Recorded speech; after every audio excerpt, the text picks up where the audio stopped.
Hello everyone, welcome to my YouTube channel T star study point. आज हम लोग TET exam में पूछने वाले बहुत ही महत्वपूर्ण टॉपिक पावलोव के शास्त्रीय अनुबंधन के सिद्धांत के बारे में पढ़ेंगे।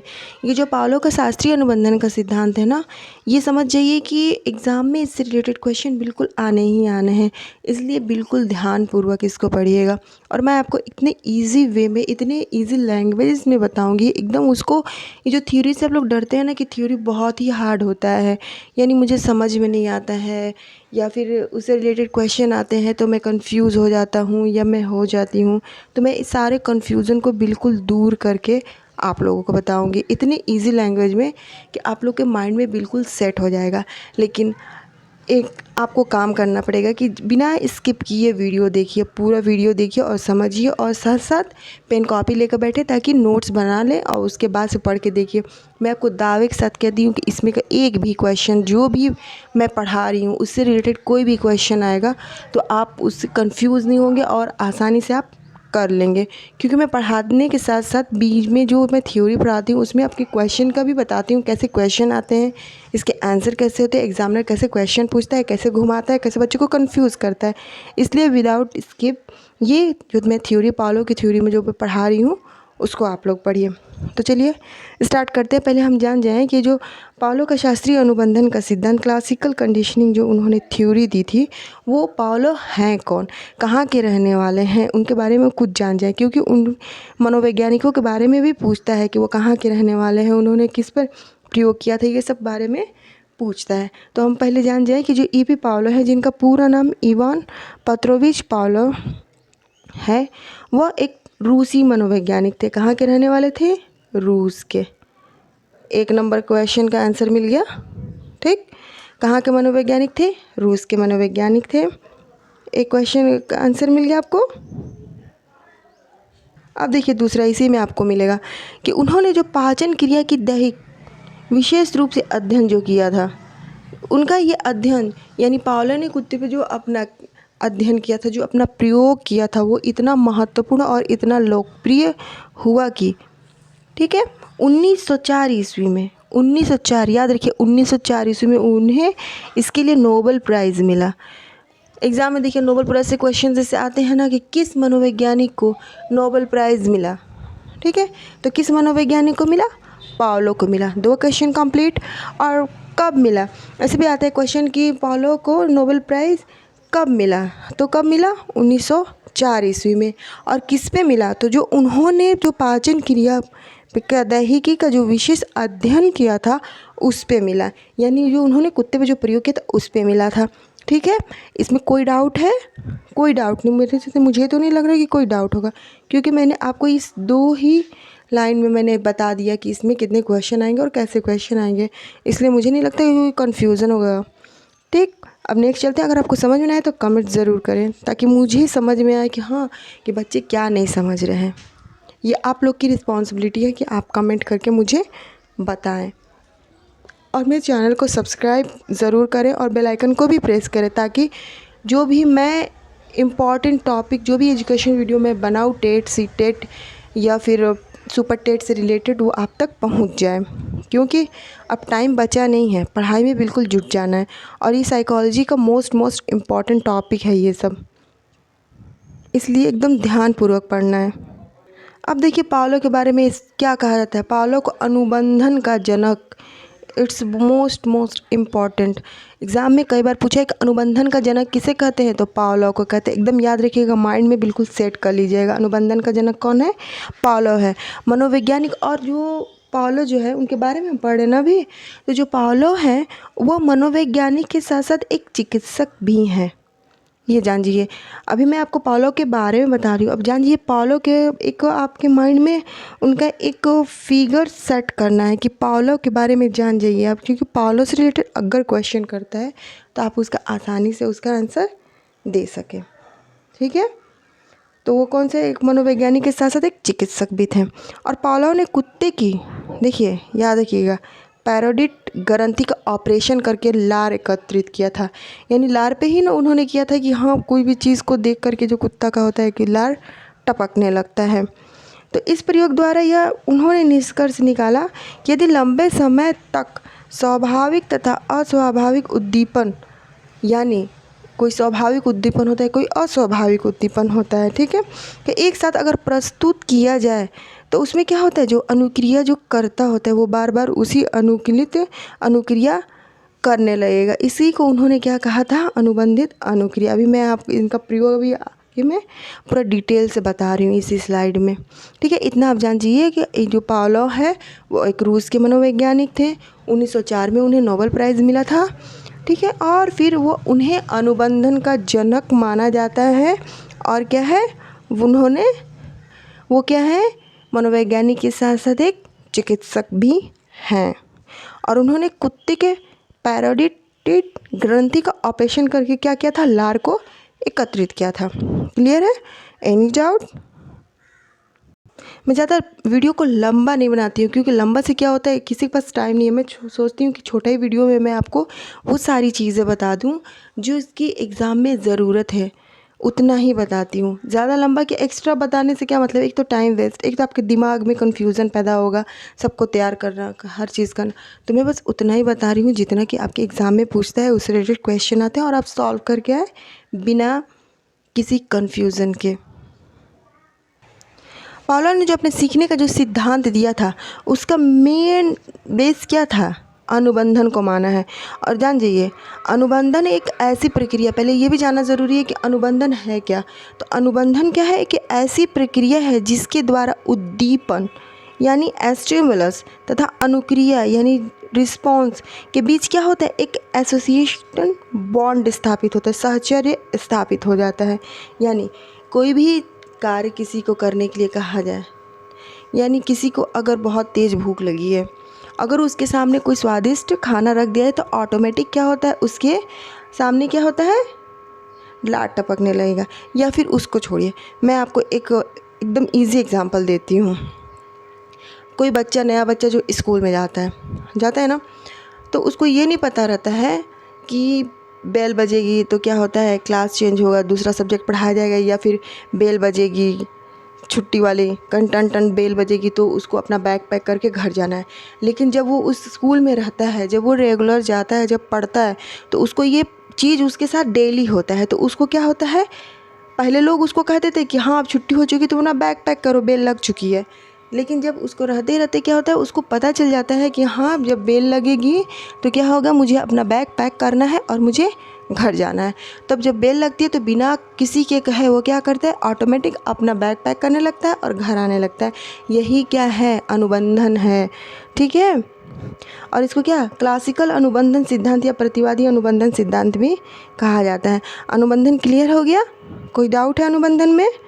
इसी समझिए, बहुत सारे भी एग्जाम्पल मैं बताऊंगी अभी। मेरे चैनल के साथ जुड़े रहिए। मैं गारंटी के साथ कहती हूँ कि आपका सीटेट क्वालिफाई हो जाएगा, कोई भी टेट क्वालिफाई हो जाएगा, क्योंकि मैं ऐसे ही आपको बताऊँगी जैसे लगेगा कि बिल्कुल आप स्टोरी सुन रहे हो और स्टोरी में आप बिल्कुल हर एक चीज़ पॉइंट बाई पॉइंट आप सीख जाएंगे, ठीक है। अब हम ये जान लें कि जो शास्त्रीय अनुबंधन के सिद्धांत है, ये तो आप जानते हैं कि पावलोव साहब ने दिया है, लेकिन सिद्धांत के अन्य नाम हैं। ये तो मेन हाईलाइटेड, ये तो सारे लोग जानते हैं, लेकिन एग्जामिनर क्या करता है, इसी सिद्धांत का जो दूसरा नाम होता है उसको दे करके बच्चों को कन्फ्यूज़ करता है, ताकि उसे पता तो चलना चाहिए कौन बच्चा ज़्यादा डीपली पढ़ा है, कौन बच्चा पॉइंट वाइज पढ़ा है, कौन बच्चा बस हल्के में लेके पढ़ा है। इसलिए बच्चों का जो होता है मेंटली पावर, वो चेक करने के लिए वो क्या करता है, क्वेश्चन को घुमा फिरा देता है और शास्त्रीय अनुबंधन के सिद्धांत के बजाय ये सारे सिद्धांतों के नाम दे देता है। और जो बच्चा डीपली पढ़ा होगा, पॉइंट वाइज पढ़ा होगा, वो क्या होता है, इसमें कंफ्यूज नहीं होगा। लेकिन जो सही से नहीं पढ़ा होगा वो तो कंफ्यूज होगा ही नहीं। इसलिए क्या होता है, किसी भी जो मैंने जितने भी पढ़ाए हैं, ये साइकोलॉजी के जितने भी मैंने थ्योरी पढ़ाए हैं, जिन मनोवैज्ञानिकों के बारे में पढ़ाया, मैं उनके जो उन्होंने सिद्धांत दिया उनके अन्य नाम भी मैंने इसीलिए बताया कि बच्चे कंफ्यूज ना हो।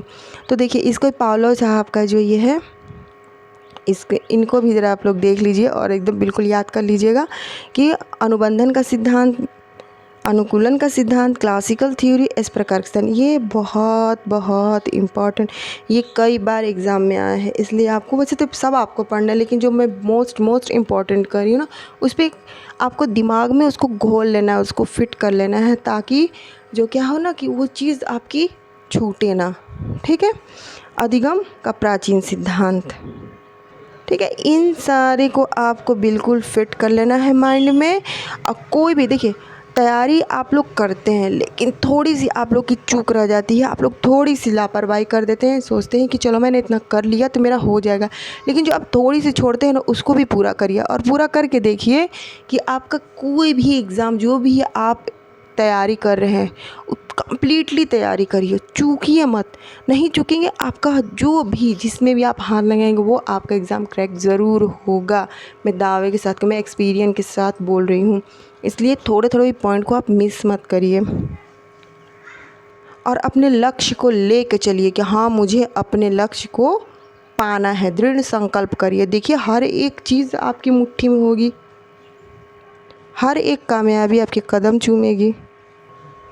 अब देखिए पौलुस साहब ने कुत्ते पर जो प्रयोग किया था, इसमें क्या किया था कि वो कुत्ते को क्या करते हैं, इसे बांध देते हैं। ठीक है, कुत्ता यहाँ पे है और यहाँ पे उसको खाना दिए हैं।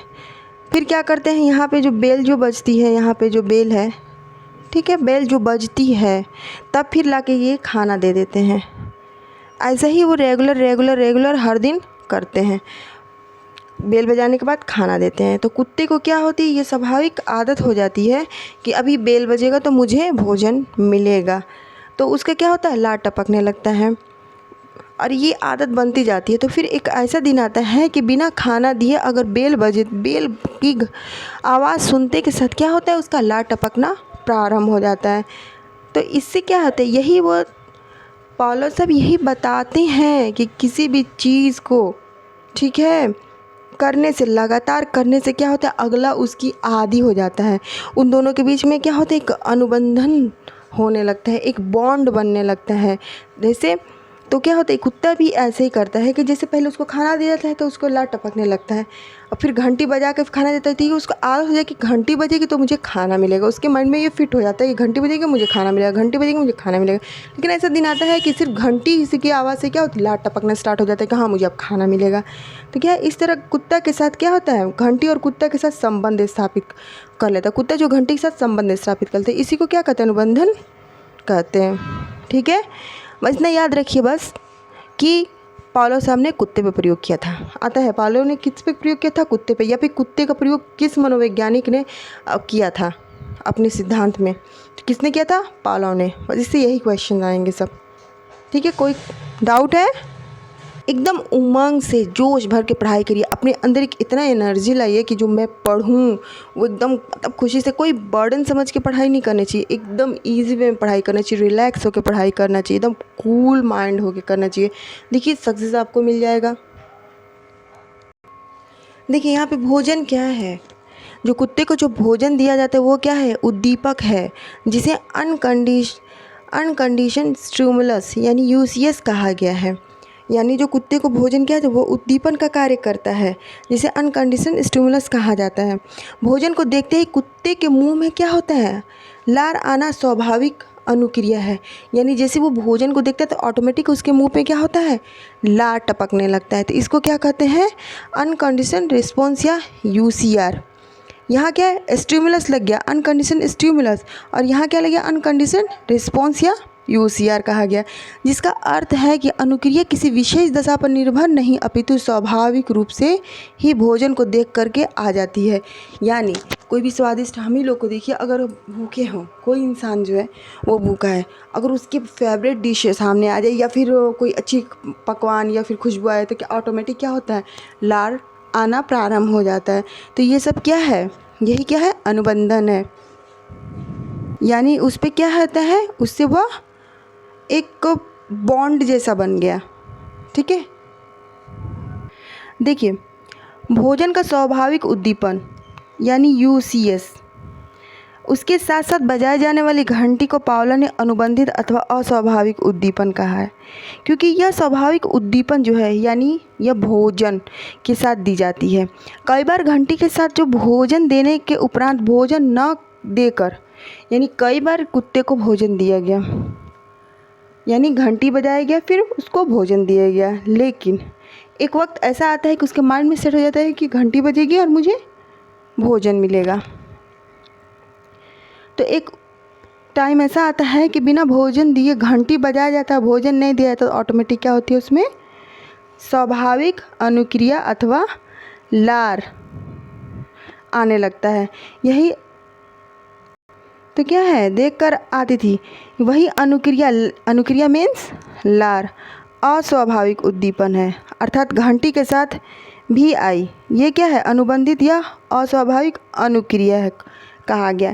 यानी कुल मिलाकर कोई भी चीज़ लगातार किसी के साथ होती है तो वो उसका आदी हो जाता है, समझता है कि उसके बाद वो चीज़ उसके साथ होने वाली है। यही इसका सार है, यही इसका मेन पॉइंट है, अनुबंधन अनुक्रिया का सिद्धांत है। पावलोव साहब यही बताना चाहते हैं, एकदम देसी सादे भाषा में समझ जाइए। अब देखिए अनुबंधन सिद्धांत के मैं कुछ महत्व आपको बता देती हूँ। जैसे मैं अभी वो बताया ना कि बैग पैक करने वाला, ठीक है, विद्यालय का, या फिर कक्षा में जैसे अध्यापक आते हैं तो छात्र अपने आप खड़े हो जाते हैं, ये भी क्या है, अनुबंधन है। ठीक है, विद्यालय की बेल बजने पर छात्रों द्वारा अपने बैग पैक करना भी अनुबंधन है। अगर हम किसी मंदिर के सामने से गुजरते हैं और मूर्ति देखते हैं तो उसको नमन करना भी हमारा क्या है, वो भी अनुबंधन में आता है। सर नीचे करना वो भी क्या होता है, अनुबंधन में आता है। यही सब है इसका अनुबंधन। आपको बिल्कुल, मुझे तो लगता है बिल्कुल आपको अनुबंधन समझ में आ गया होगा। और जो भी मैंने इस वीडियो में बताया बिना स्किप किए आप माइंड कूल करके एकदम देखिए, समझिए और वीडियो को 2 से 3 बार देखिए। मैं दावे के साथ कहती हूँ आपको रटने की ज़रूरत नहीं पड़ेगी, इतना माइंड में सेट हो जाएगा कि आपको थोड़ा सा मेहनत करने पे कंप्लीट हो जाएगा। मीन्स लिखना, नोट्स बनाना, नोट्स बनाइए और आराम से पढ़िए बिना टेंशन लिए। मैं आपके हर एक पॉइंट को मैं क्लियर कर दूंगी। और हम मेरा ये पसंद आया हो तो ज़रूर लाइक करें, शेयर करें और चैनल को सब्सक्राइब करना बिल्कुल बिल्कुल ना भूलें और बेल आइकन को भी प्रेस करें ताकि ऐसे ही इम्पॉर्टेंट टॉपिक पे जो वीडियो मैं बनाती हूँ आप तक पहुँच जाए। फिर मिलते हैं नेक्स्ट वीडियो में, और हाँ कमेंट ज़रूर करें। ओके, फिर मिलते हैं नेक्स्ट वीडियो में गाइस। तब तक के लिए take care, goodbye and जय हिंद।